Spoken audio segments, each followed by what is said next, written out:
Kung mahusay sana ang pamumuno ng ating gobyerno, hindi na natin kailangan sanang gumastos ng napakalaki sa social media para ipagtanggol ang administrasyon na ito. Yun nga pong ating dating Pangulo na si Pangulong Duterte, ang mismong taong bayan na ang nagtatanggol sa kanya. Hindi niya na kailangan mag-hire ng mga napakaraming trolls at keyboard warriors. Mismo mga tao na mismo ang nagtatanggol sa kanya. Hindi na kailangan maglaan tayo ng artificial na magtatanggol sa ating pamahalaan. The budget for the fiscal year 2026 of the Presidential Communications Office and its attached agencies and corporations. These agencies are the primary tools of the government that act as a communication channels to the public to serve them accurate and consistent information about the government's policies, service, and programs. Through them, the public can have access and information to the most helpful activities and flagship programs available to the people. They ensure that all regions in the country and all the sectors and masses, especially those that don't have access to commercial media, can still receive vital government information which has relevance in their lives. Each attached agency under their department is foremost the President's arm in promoting transparency and accountability in his policies, as well as serve as his window to show his most important future plans for the country. For the next year, the PCO will also act as a power agency in externally projecting or showcasing the Philippines' image internationally, not just in promoting our tourism and national achievements, but most importantly, next year is the year when the country will bid to have a non-permanent seat at the United Nations Security Council. PCO will be a partner in image building and projecting our country in the best light in this important milestone and international aspiration.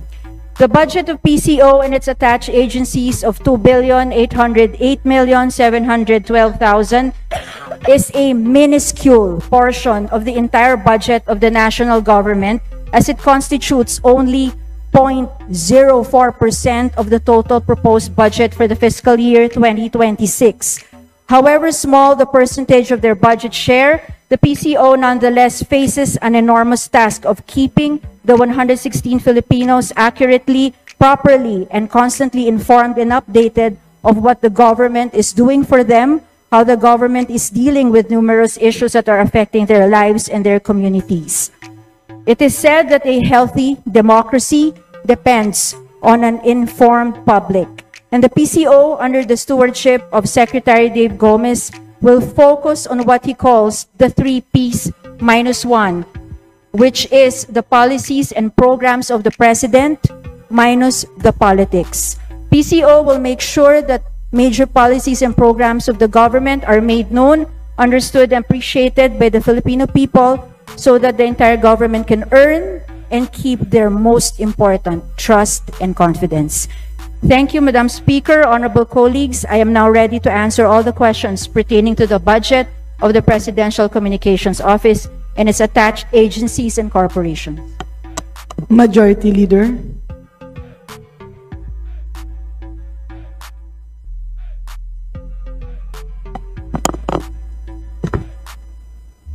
Madam Speaker, I move that we recognize the Honorable Paulo Henry Marcoleta from Sagip Party List to interpolate on the proposed budget of the Presidential Communications Office. I so move. The Honorable Paulo Henry Marcoleta of Party List Sagip is hereby recognized for his interpellation. Thank you, Madam Speaker. Distinguished sponsor, magandang gabi po sa ating lahat. Ang una ko pong katanungan ay tungkol sa dagdag pondo sa PCO para sa ASEAN chairship sa darating na susunod na taon.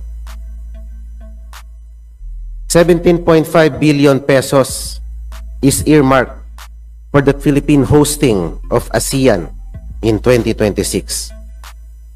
What is truly astounding is that within this, a combined 1.4 billion is being handed over to the PCO alone and its attached agencies for communications-related activities.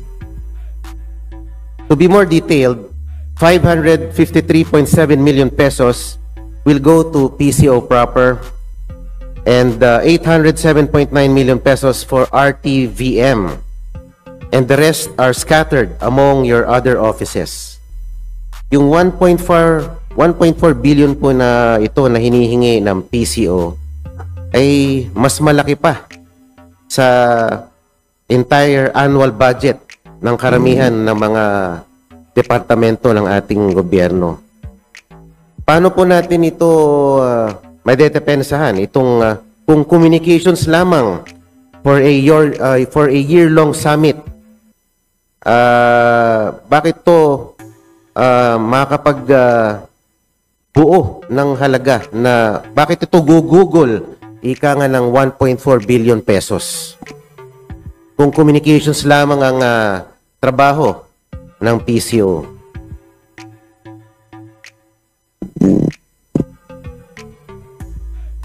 Madam Speaker, Your Honor,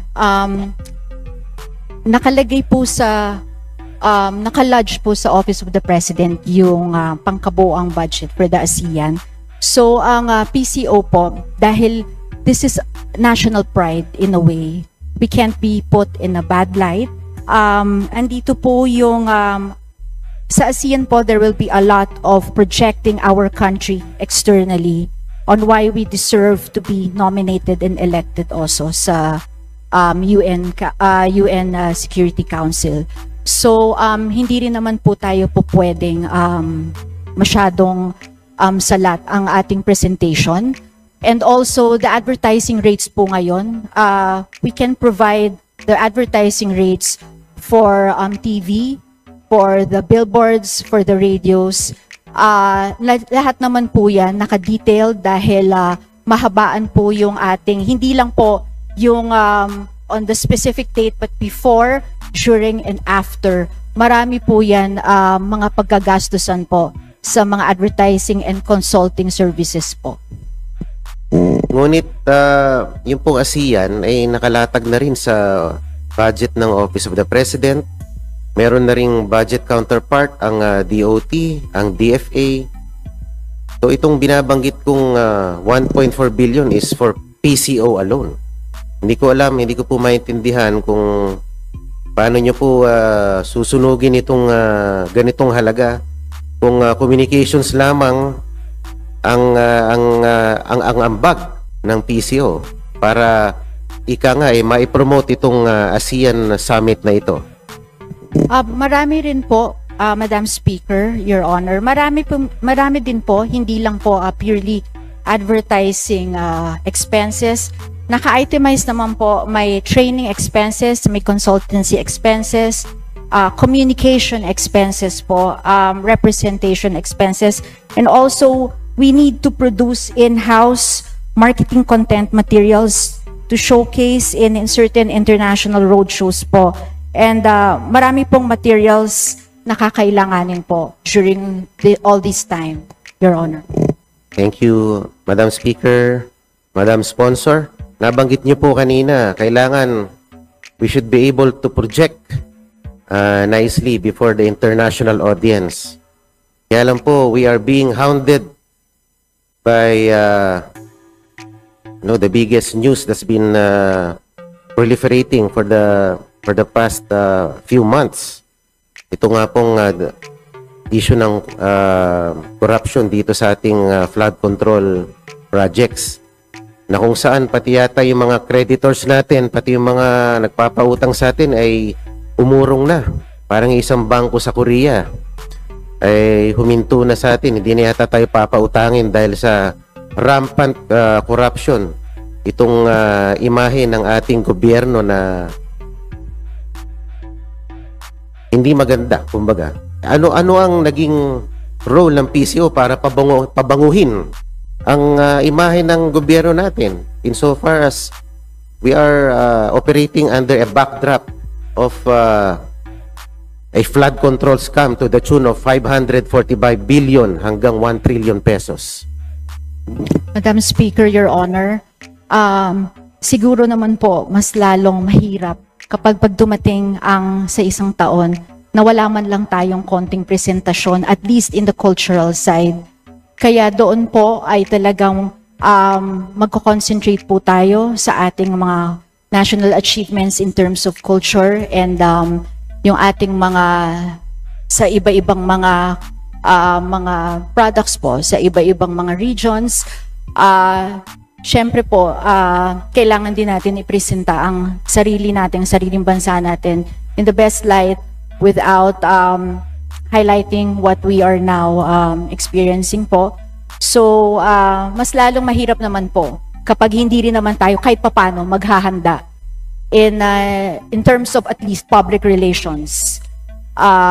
Dahil meron naman po tayo talagang ina-aspire na project, international milestone po na seat para sa United Nations Security Council.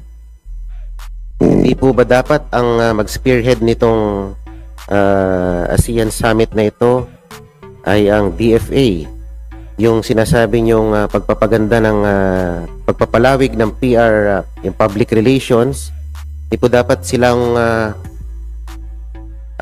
magtalaga nitong role na ito? Dahil ASEAN po, yan po ay ginawa para to foster a stronger inter-regional presence and stronger ties in between ASEAN countries. So dapat we should fall under the purview of DFA. Or sinabi niyo po para makilala ang kultura natin, di ba dapat DOT po ito? Madam Speaker, Your Honor, this is po together po nag-work ang mga agencies po ng administration. Kasama po ang PCO, of course, the DOT and the DFA will spearhead these. Pero kami po sa agency will be on the communication side. Mga content, digital content, media content po para po sa pag-highlight po ng image po ng buong bansa. Your Honor. Thank you, Madam Speaker, Madam Sponsor. Noong 2023, 493 million ang budget ng PCO. And in 2024, it nearly doubled to 933 million. Only to be slashed to 695 million in 2025. And now, PCO is requesting a 954 million budget for 2026. Pero kung titignan nyo, sa 287 authorized positions ng PCO, 166 lang ang napunan. The rest are vacant. Pagkatapos, medyo heavy tayo sa pag-employ ng mga contract of service and job orders na kung saan meron higit kumulang 232 to 240 individuals ang ating ina-hire. So it only shows that it's reflective of poor administration, and the PCO simply pays out its personnel to reach its goals. Parang kumukuha lang ng mga contractuals. Madam Speaker, Your Honor, medyo unfortunate lang po dahil nagkaroon po ng history talaga ang agency na medyo nagpalit po ng leadership. But right now, we are awaiting, meron pong request tayo sa DBM on plantilla positions, creation of plantilla positions. We are still awaiting if they will approve it for yung doon sa for the operations that you are asking, Your Honor. So, hihingi po tayo ng new positions pero 166 pa lang po ang field out of 287. Why the need to request for more positions?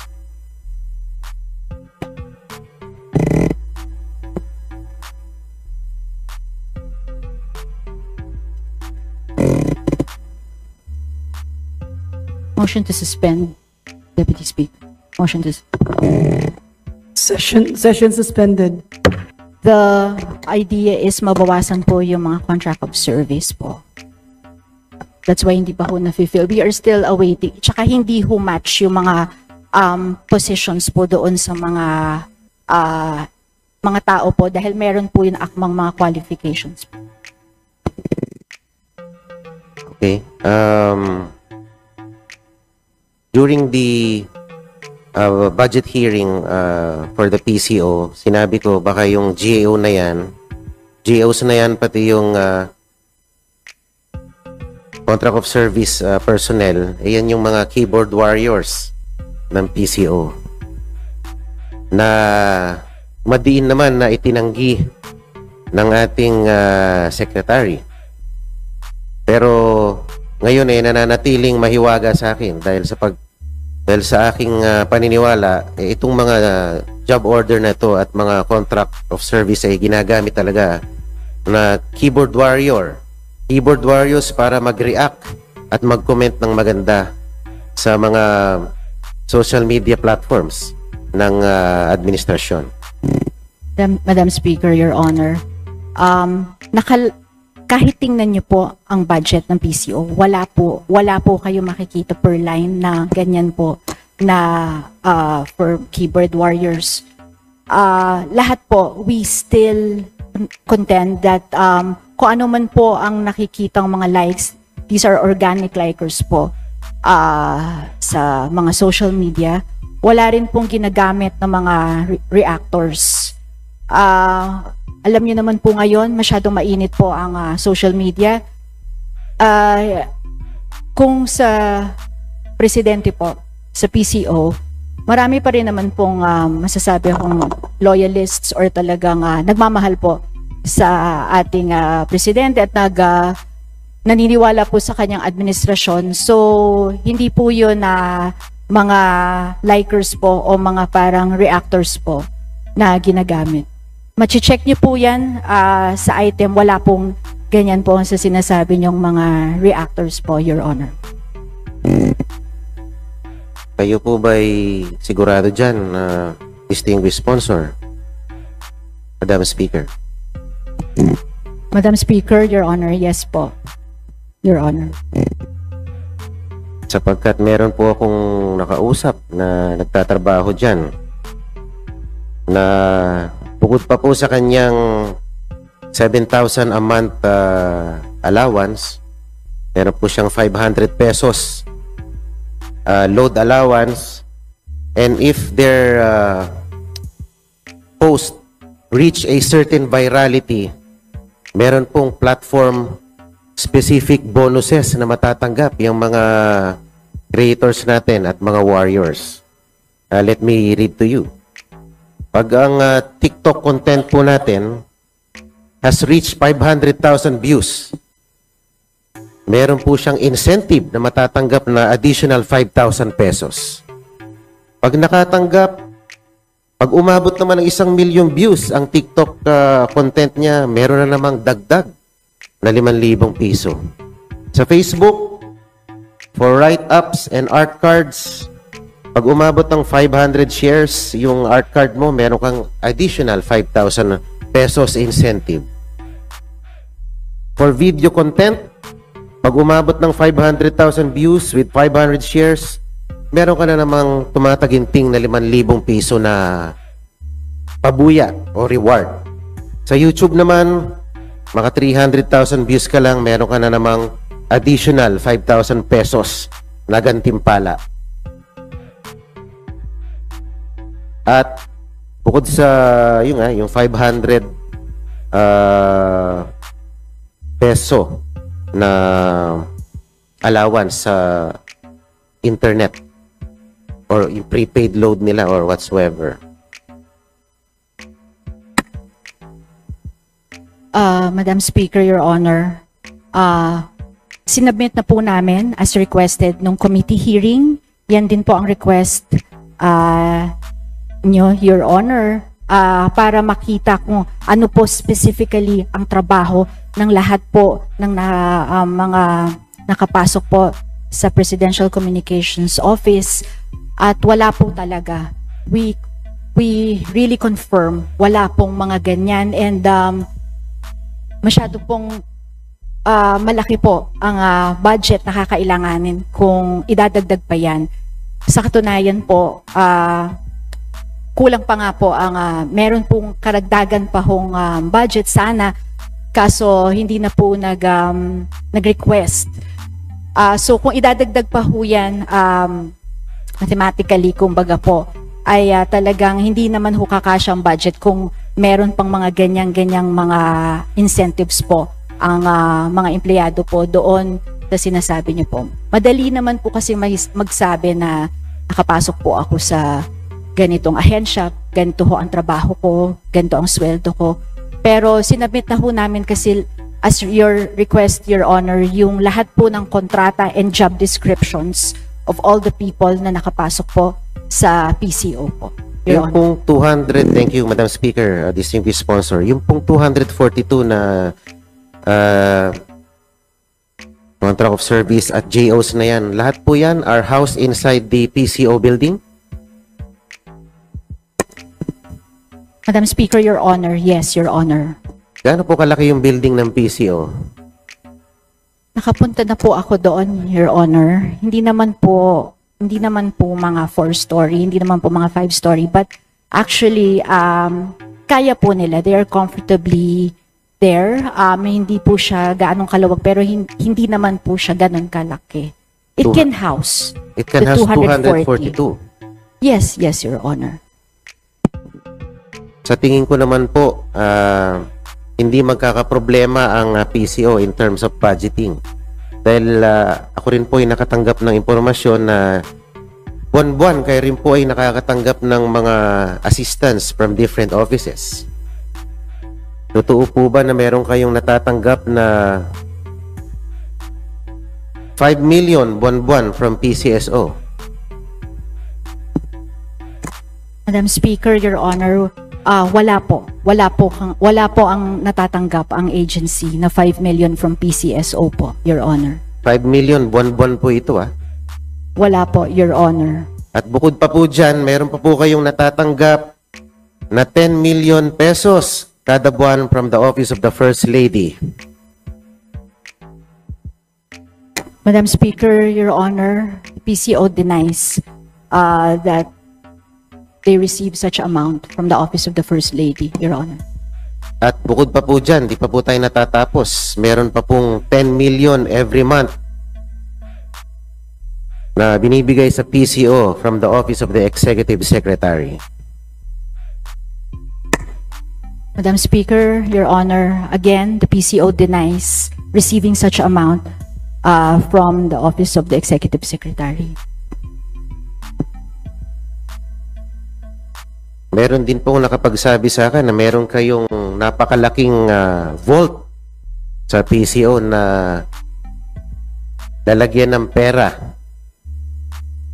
Kung ako po ba'y magpapadala ng tao ngayon dun para mag-inspect for the existence of a big vault na naglalaman at sisidlan ng pera, pwede nyo po bang i-confirm or i-deny ang existence ng vault na yon na lalagyan ng pera?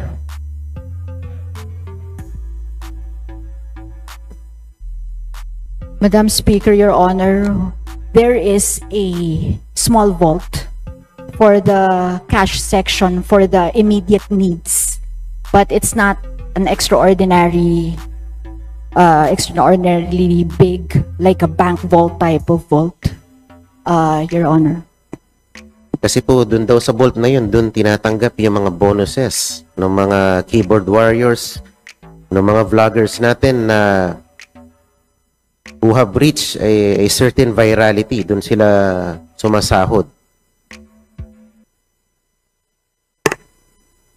Madam Speaker, Your Honor, the vault is for the finance section, and it's, again, it's not an extraordinarily big vault. It's probably in the hip area ko lang po, yung ganun, the usual ones that you can buy in the Ace Hardware or in Sigurado, such. baka Baka po, Madam Sponsor, yung nakita nyo lang, nasa first to third floor. Pag umakit kayo ng fourth floor, mas malaki yata yung bolt dun. Madam Speaker, Your Honor, they deny the existence of such big vault. Yung ano lang po talaga, Your Honor, yung para sa immediate needs, cash vault lang po na for the finance section. Opo. Thank you, Madam Speaker, Madam Sponsor. Kaya hindi ako naniniwalang hindi na mo problema sa pera ang PCO dahil napag-alaman ko rin, if you can confirm, nagme-maintain po tayo ng 4 na head vloggers who are receiving 75,000 pesos monthly. At yung bawat head vlogger na yon ay merong kumbaga downline o meron siyang sinusupervise na 10 vloggers who receive about 10 to 50,000 pesos allowance depende sa kanilang performance. Would you confirm that, Madam Speaker, Madam Sponsor? Madam Speaker, Your Honor, again, the agency denies that there is an existence of 10 vloggers who earn that much, Your Honor.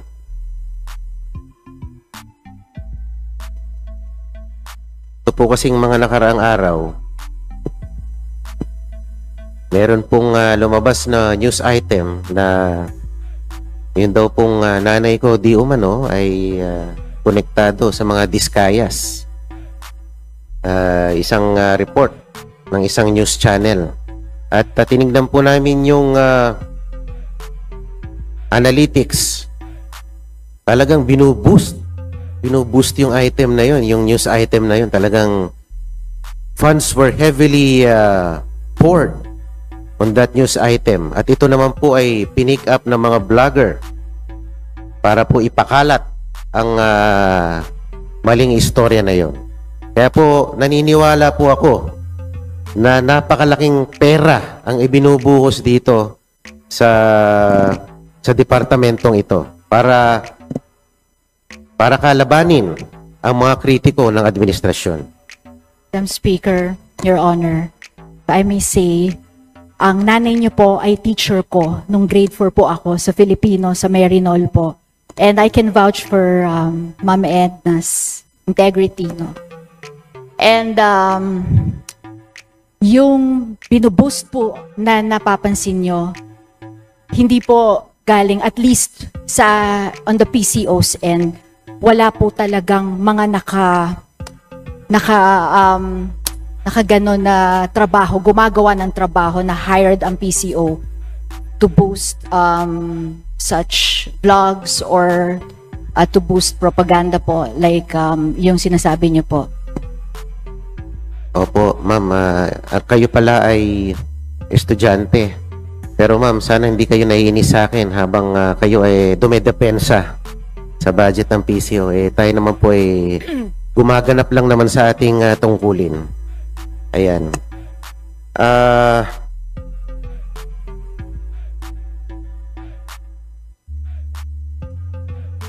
Kamakailan, natanong ko rin po sa committee hearing ng public info habang nandun ang mga opisyalis ng PCO na umiikot po ang si Yusek Claire Castro sa mga universidad natin ngayon. At meron po siyang campaign na nagngangalang Usap Tayo, Bayan Muna, na naglalayon na i-promote ang pagiging mapanuri at maging mapagmatsyag sa pagbasa ng mga social media content, maging matalino para malaman kung ito ay disinformation o kung ito ay actual facts. Madam Speaker, Your Honor, yes, we confirm that there is such program. Ito po ay part of the FOI campaign that is under the PCO, Your Honor. Humingi po ako ng copy ng module na yon, if any, pero hindi po nakatanggap ang aking opisina ng module ng Bayan Muna. Usap Tayo, Bayan Muna. Madam Speaker, Your Honor, we will send, we promise to follow up on this and we will send your office, Your Honor. Opo. Thank you, Madam Speaker. Distinguished sponsor. So, si Attorney Claire Castro po ay nagiging kampiyon laban sa disinformation. Ngunit kamakailan ay nakakakitaan si Yusek Claire Castro bilang propagandist ng ating Pangulo na parang hindi befitting para maging isang spokesperson ng Presidential Communications Office. Bigyan ko kayo ng halimbawa, yung drug testing bill ni Senator Robin Padilla. Sabi niya, napakatapang ni Yusek Claire na binansagang unconstitutional agad ang bill na ito na ipinasa sa Senado para sa drug testing. Samantalang sa ating civil service rules, merong mga requirement ang CSC para isailalim sa drug testing ang mga ordinaryong kawani ng gobyerno at mga opisyales ng mga local government units. Kung mga ordinaryong empleyado ng gobyerno ay pwedeng sumailalim sa drug testing, bakit tila baga meron tayong hinaharang na mga malalaking opisyales na mag-undergo ng drug testing? Wala naman yatang masama dito, distinguished sponsor. Your Honor, Madam Speaker, Your Honor, sasagutin po namin doon po sa anggulo nung kay Yusek Claire. Maingat po si Undersecretary Claire Castro. Kada press conference niya po ay talaga sinisiguro niya na meron siyang mga evidence-backed, mga ebidensyang dala-dala bago po siya magbitaw ng kanyang mga press conference, dahil alam na alam po ng media na mafa-fact check po niya ng media to kung sinasabi niya po ay may katotohanan or mere propaganda po, Your Honor. Pero, Madam Speaker, Madam Sponsor, kung tutusin, pwede naman maging optional on the part of the President. Maaari niyang gawin ito ng malaya, di po ba? At hindi na kailangan pang magbitiw ng salita ang ating spokesperson na ang isang panukalang batas ay unconstitutional.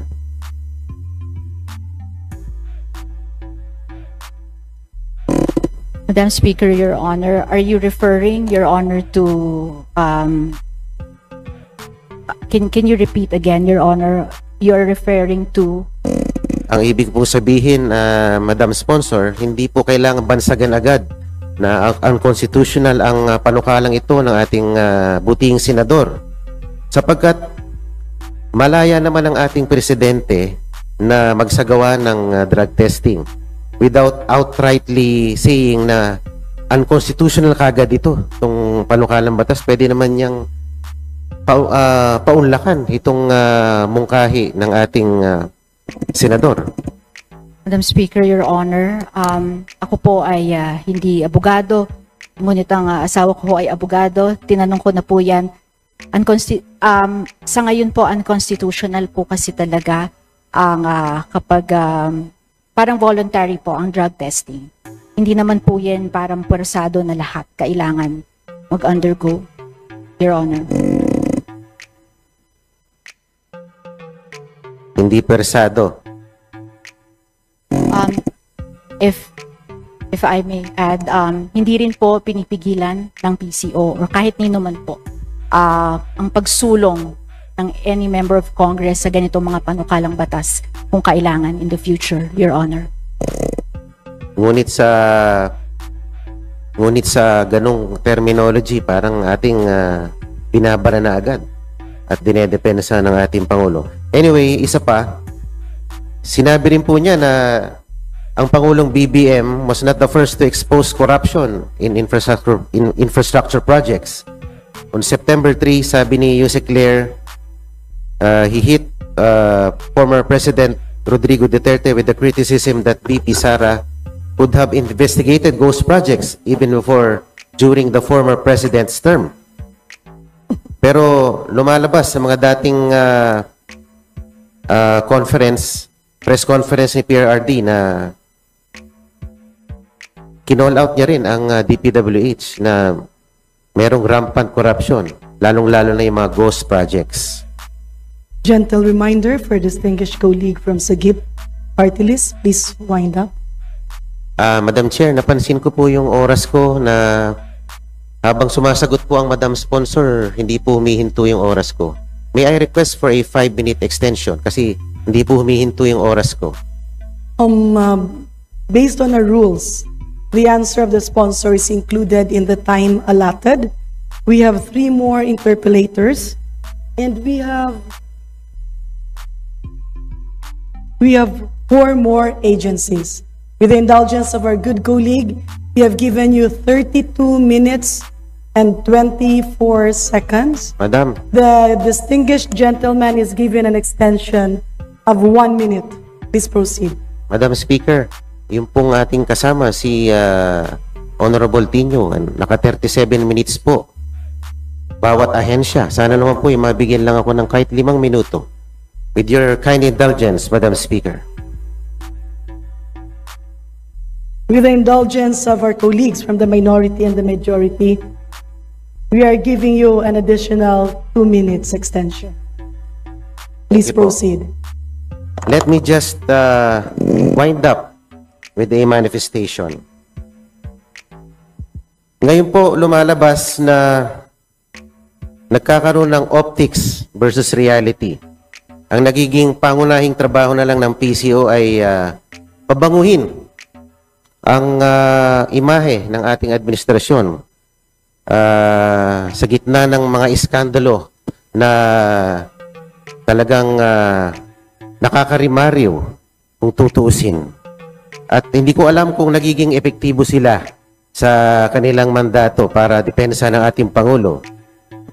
Kung matatandaan nyo, nung nakaraang eleksyon, 4 lang yata na administration candidates ang nanalo. Ito ay isang testamento na mukhang hindi epektibo ang ginagawa ng PCO sa pagpapabango ng imahen ng ating administrasyon, partikular na ng ating Pangulo. Madam Speaker, Your Honor, rine-report din po ng PCO ang lahat po ng available help, lahat ng programa na pwedeng ma-avail ng ating mga kababayan. Hindi lang naman po mere pagpapabango ng ating Pangulo ang ginagawa ng PCO. Also, ang IBC 13, which is one of the government corporations attached to PCO, Congress TV po, nagde-deliver po ng live ng mga hearings. So wala po yun editorializing. Yun po ay hinahatid live. Wala hong putol. So kaano ho ang nangyayari sa mga committee hearings sa Kongreso, sa mga budget hearings, yun po ay ihinahatid live. So wala pong pinapabango doon or wala pong specific na pinapakita. Lahat po yun ay delivered live. Ganun din po sa Pangulo, ganun din po ang hinahatid po ng PCO. Your Honor. Thank you, Madam Sponsor. Nanalo po ang ating Pangulo primarily through marketing genius, through social media. Yan po ang kanyang sinasabi na nagpanalo sa kanya, ang social media. Ngunit, hindi naman pwedeng puro social media na lang. Hindi naman natin pwedeng gamitin ang social media para pagtakpan ang mga kamalian ng ating gobyerno. Kung mahusay sana ang pamumuno ng ating gobyerno, hindi na natin kailangan sanang gumastos ng napakalaki sa social media para ipagtanggol ang administrasyon na ito. Yun nga pong ating dating Pangulo na si Pangulong Duterte, ang mismong taong bayan lang nagtatanggol sa kanya. Hindi niya na kailangan mag-hire ng mga napakaraming trolls at keyboard warriors. Mismo mga tao na mismo ang nagtatanggol sa kanya. Hindi na kailangan maglaan tayo ng artificial na magtatanggol sa ating pamahalaan. Madam Speaker, Congressman Marcoleta, please wind up. Madam Speaker, And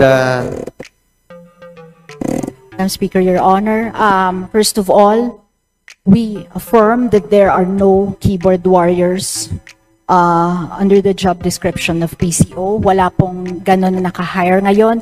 And also, may mga survey po tayo na sinasabing solid surveys po from SWS na talagang tumaas po ang rating ng Pangulo. Hindi lang po yan via mga social media. Meron po yan talagang nakasulat po na mga surveys from SWS na talagang, kumbaga, true to life surveys po, Your Honor. thank you, Private Madam survey. Sponsor. Ngunit, paumanhin nyo na po, pero hindi na ako naniniwala sa survey. Kasi si Daddy po, number 24 sa survey.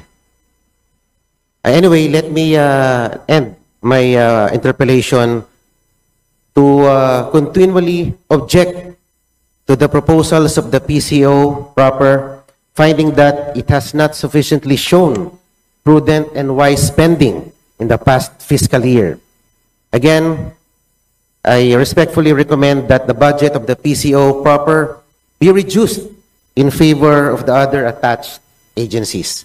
Thank you, Mr. Speaker. Thank you very much, Congressman Speaker, Madam Marcoleta. Sponsor. We take note of that. Majority Leader.